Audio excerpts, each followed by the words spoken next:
Bonjour, c'est avec plaisir que nous nous retrouvons une nouvelle fois pour l'émission Conseil de famille, préparée et organisée par l'UDAF de la Vendée en partenariat avec TV Vendée. L'objectif, c'est d'assurer des relais ou des solutions à des problématiques que vous pourriez rencontrer. Le rire est souvent un remède naturel aux situations de stress, d'isolement, de maladie.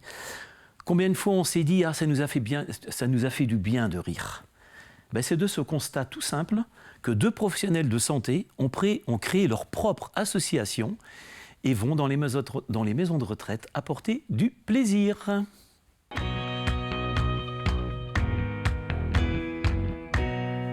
Bonjour. Bonjour. Aujourd'hui, habillage différent. Pouvez-vous vous présenter et votre parcours qui vous a amené à devenir clown? D'accord, donc Cécile Barrault. Ouais, Cécile Barrault, je suis soignante à l'EHPAD de l'Herbergement. Je m'occupe aussi du PASA en tant qu'AEG, assistante de soins en gérontologie. Et depuis 2019, je suis clown. D'accord. Et je vous présente Sonia. Donc moi, Sonia Bolto, je suis aide médico-psychologique à l'EHPAD de l'Herbergement aussi. Je travaille au sein du PASA aussi pour le pôle de personnes atteintes de maladie d'Alzheimer ou de troubles apparentés. Et donc depuis 2019, à mon tour, ensemble en tout cas, on est devenu clown médiateur thérapeutique. D'accord. Alors comment on devient clown? Avec beaucoup de folie. D'accord. De base, déjà, on aime beaucoup le rire. Dans notre métier, on sait que être positive, l'humour nous fait beaucoup avancer aussi, règle certaines problématiques aussi. Et on avait envie de voir au jour le jour sourire et rire nos résidents. Donc on s'est lancé. Alors comment on se lance? Il y a une formation, il y a des contrôles, ou alors tout le monde peut y être du jour au lendemain? Alors, nous, en tout cas, c'est quelque chose qui est venu, on va dire, assez naturellement. Nos collègues qui nous entourent, justement, certaines ne pourraient pas, nous le disent franchement, apprécient de nous voir faire, mais ne se sentiraient pas de le faire. On a commencé, nous, en 2015, suite à une discussion qu'on a eue chacune de notre côté. Du coup, on a réalisé, en fait, qu'on avait la même envie. Donc, apporter ce rire, apporter ce bien-être, cette légèreté. Donc, en 2015, on a, avec l'autorisation de la direction, justement, de notre EHPAD, été autodidacte, en fait, au sein de la structure. Donc, Cécile nous avait confectionné nos costumes et tout ça. Donc, on a créé cet univers de clown au sein de cette structure. Donc, on a pu se rendre compte. Un après-midi tous les 2 mois. Ouais. Sans prévenir les résidents pour que ce soit du bonheur et du plaisir à nous accueillir tous ces... Donc vous avez commencé dans votre structure, tout simplement. Ouais. Mais à un moment, vous vous êtes dit, il faut qu'on se forme ou alors... On a eu ce besoin, en fait, où on s'est dit, on s'est arrêté à un moment donné et on a réalisé que ça marchait, ça fonctionnait. Sauf qu'on ne voulait pas faire n'importe quoi. Donc, on a ressenti mutuellement ce besoin de formation, d'avoir un cadre, en fait. Parce que oui, on est coloré, oui, c'est drôle. Mais on ne voulait pas que ça devienne du clown cirque et plus du clown thérapeutique. D'accord. Donc, l'objectif, c'est clown, c'est de la thérapeutie. Oui, c'est ça. D'accord. Ouais. Une formation, un diplôme certifiant ou pas du tout? Une certification grâce à l'association Clown et Vie. Ok. Donc officiellement maintenant, vous avez le certificat. Alors concrètement, comment ça se passe? Pourquoi le choix des maisons de retraite d'ailleurs? C'était assez logique, en fait, ça découlait de source, en fait. On travaille en maison de retraite. Voilà. Donc on a commencé là où on était et au fur et à mesure, on se fait connaître.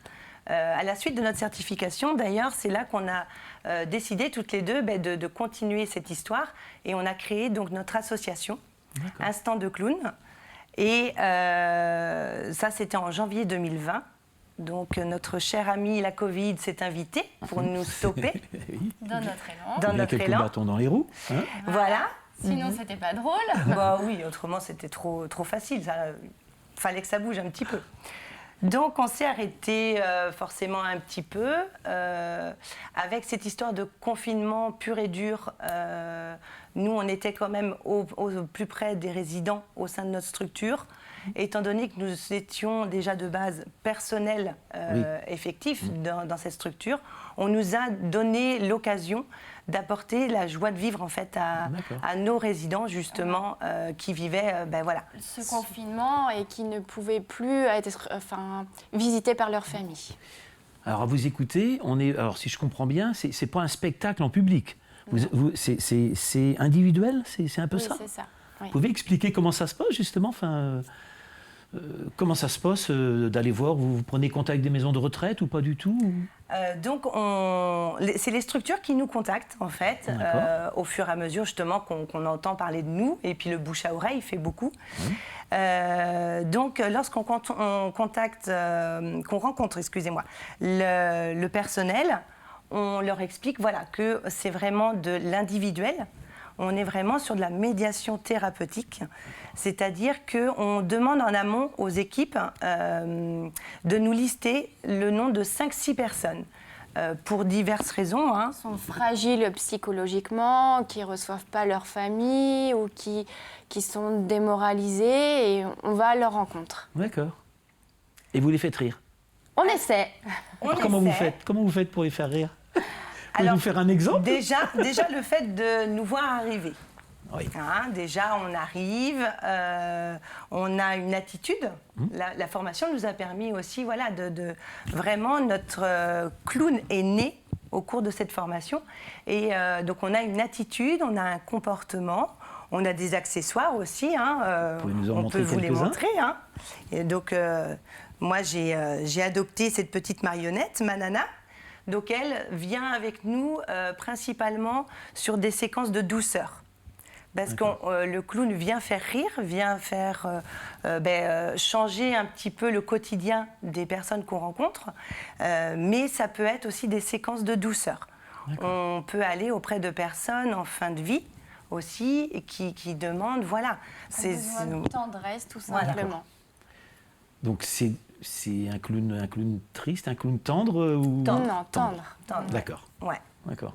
Le clown vraiment va apporter du positif dans le quotidien du résident, mais vraiment sous différentes formes, mais on évite la tristesse. On entend la tristesse, par contre. Le clown reçoit ce que la personne ressent, mais nous, les clowns, on n'est pas tristes, on ne connaît pas forcément ce sentiment-là.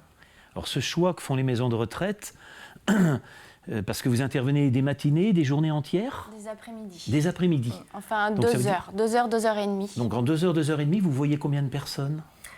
Alors on a une liste de 5-6 résidents, donc on va cibler au maximum, on va privilégier. Et forcément, en allant de chambre en chambre, on rencontre d'autres résidents, du personnel, des familles, qui nous permet, nous, de nous rendre compte, en fait, de leur réaction. De leur réaction, parce que souvent, on se retourne, ils nous suivent. Et ils veulent qu'on aille dans leur chambre. Venez nous voir, on va vous faire visiter. Ou venez, vous n'êtes pas venus dans notre chambre. Enfin, ça s'enchaîne, en fait. Alors, quel retour vous avez eu, justement, après votre passage, de la part des EHPAD ou des maisons de retraite où vous êtes passé? Globalement, c'est vraiment positif. Que des belles choses. Que des belles choses. Que des belles choses, ouais. Des gens qui ont repris la musique, les chansons, ça marche beaucoup aussi. Et les gens se remettent à chanter ou fredonnent quelques mélodies. Ça, c'est que du bonheur. Le personnel aussi, les familles aussi qui viennent et qui nous prennent en photo. Parce que merci, beaucoup de merci. On a eu des retours aussi suite à... On a rencontré des personnes qui, avec ce manque d'envie, cette perte d'envie, je me souviens, on est arrivé dans une chambre, on prenait la suite d'un kiné, en fait, qui venait pour faire travailler justement une personne qui avait du mal à se mobiliser et tout ça. Donc, le kiné sort et nous voit, il nous fait, j'ai fait ma séance, ça a été un petit peu compliqué, mais voilà. Et nous, on est arrivés. Alors, Chippy, elle a quand même un popotin assez conséquent qui motive énormément. Et du coup, notre résidente, les jambes se levaient, elle tapait dans le... Elle s'est mise debout. Enfin, la séance de kiné, c'est nous qui l'avons faite. Ouais, donc, et on sait en tout cas que les effets ont duré sur plusieurs jours. Ouais, Certains résidents auront les effets qui vont s'arrêter une fois qu'on va quitter la chambre. Ça dépend aussi de la pathologie de la personne. Mais on a des retours comme quoi, voilà, les résidents, pour certains, ont des effets sur quelques jours. Et ce qui permet des fois d'éviter le fameux si besoin. Donc c'est un traitement qu'on peut donner à une personne en cas de détresse un petit peu plus forte, d'angoisse un peu plus forte. Donc les clowns permettent, et c'est un des objectifs, peut-être d'éviter ce médicament-là. Ouais, je comprends. Et l'émission va vite passer, vous allez voir. J'avais envie je comprends bien, vous avez un métier à côté, hein, toutes les deux. Est-ce que votre objectif, c'est de continuer, de développer votre activité de clown, qui paraît, ou de quand même garder un pied dans les maisons de retraite? Et concrètement, de quoi avez-vous besoin, quoi, si je résume un peu ça? Oui, on a envie de voir plus, de continuer encore plus dans les clowns, mais on a envie aussi de garder notre travail. Ouais. Voilà. Oui, vous avez En bien... fait, on a compris que ça rassurait aussi les équipes quand on dit on est soignante en plus. Oui. Et c'est vrai que ça apporte que du positif. D'accord. Donc, vous avez quelques besoins en termes de mécénat, non, ou pas du tout? Alors oui, bien sûr, hein, on est toujours, on ouvre grand nos bras justement pour ceux qui veulent venir dans cette aventure humaine. Si des entreprises ou voilà, des personnes souhaitent nous apporter leur aide financière, parce qu'en effet, on a nos accessoires, nos costumes, on a différents matériels qui forcément ont un prix. Et donc voilà, financièrement, on aura toujours besoin sur le plan accessoire, en tout cas, ou formation, ou voilà. Donc, nous sommes toutes oui. Bon. Non, mais c'est vrai que c'est plutôt important de le dire, hein, quand même, pour avoir quelques éléments. L'émission, vous voyez, passe forcément très très vite. Est-ce que, dernière question, vous avez envie d'aller vers d'autres publics, ou pour l'instant, ces maisons de retraite? On est ouvert à d'autres publics. Voilà. L'évolution, ça serait ça, en fait, dans notre aventure. Et voilà, on se laisse vraiment porter. On attend que les structures viennent à nous. Et de par voilà, tout le bouche à oreille encore, quoi. L'émission arrive déjà à son terme, c'est fort bien. On vous réinvitera, hein, je crois. D'accord. Merci. Voilà. Quant à nous, nous vous retrouverons la semaine prochaine pour une nouvelle émission de Conseil de famille. Celle-ci, comme les précédentes, vous pouvez les retrouver sur les sites internet de l'UDAF et de TV Vendée ou en replay sur TV Vendée. À bientôt.